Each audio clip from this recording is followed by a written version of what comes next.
आज मैं आपको एक ऐसे गहरे रहस्य से परिचित कराने जा रहा हूं जिसे हमारे ऋषियों ने ब्रह्म मुहूर्त का अमृत कहा है।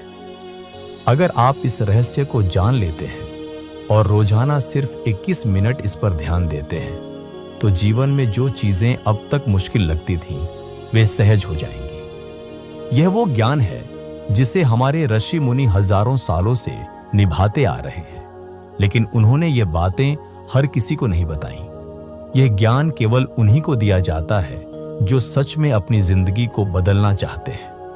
अगर आप भी ऐसे ही एक साधक हैं तो इस वीडियो को आखिर तक जरूर देखिएगा, क्योंकि इसके हर शब्द में एक ऐसी शक्ति है जो आपकी सोच को, आपकी चेतना को बदल सकती है।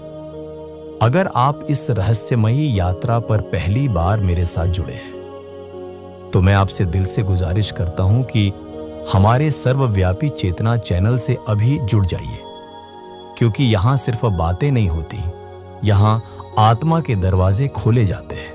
तो चलिए बिना देर किए वीडियो शुरू करते हैं। ब्रह्म मुहूर्त, आत्मा की पुकार का समय। दोस्तों, ब्रह्म मुहूर्त कोई साधारण समय नहीं है।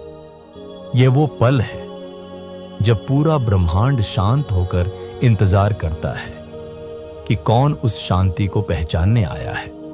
यह समय केवल जागने का नहीं बल्कि जागृत होने का है। जब पूरी दुनिया सो रही होती है तब हमारी आत्मा पुकार रही होती है, और अगर कोई उस पुकार को सुन सके तो पूरी सृष्टि उसके संकल्प को अपना आदेश मान लेती है। ऋषियों ने हजारों सालों तक इस रहस्य को अपनी साधना से जिया और सिद्ध किया।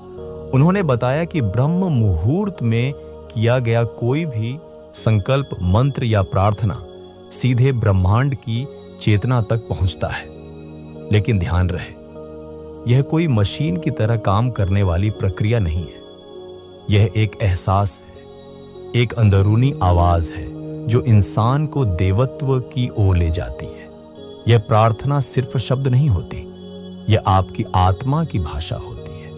जैसे एक मां का दिल अपने बच्चे की पुकार पहचान लेता है, वैसे ही ब्रह्मांड उस साधक की पुकार को पहचान लेता है जो ब्रह्म मुहूर्त में खुद को पूरी तरह से ईश्वर को सौंप देता है। प्रार्थना की शक्ति शब्द नहीं, भाव महत्वपूर्ण है। अब सवाल यह उठता है कि यह प्रार्थना कैसे करें? क्या सिर्फ कुछ शब्द बोलने से सब कुछ बदल सकता है? क्या इसकी कोई खास प्रक्रिया है? क्या यह प्रार्थना किसी विशेष भावना से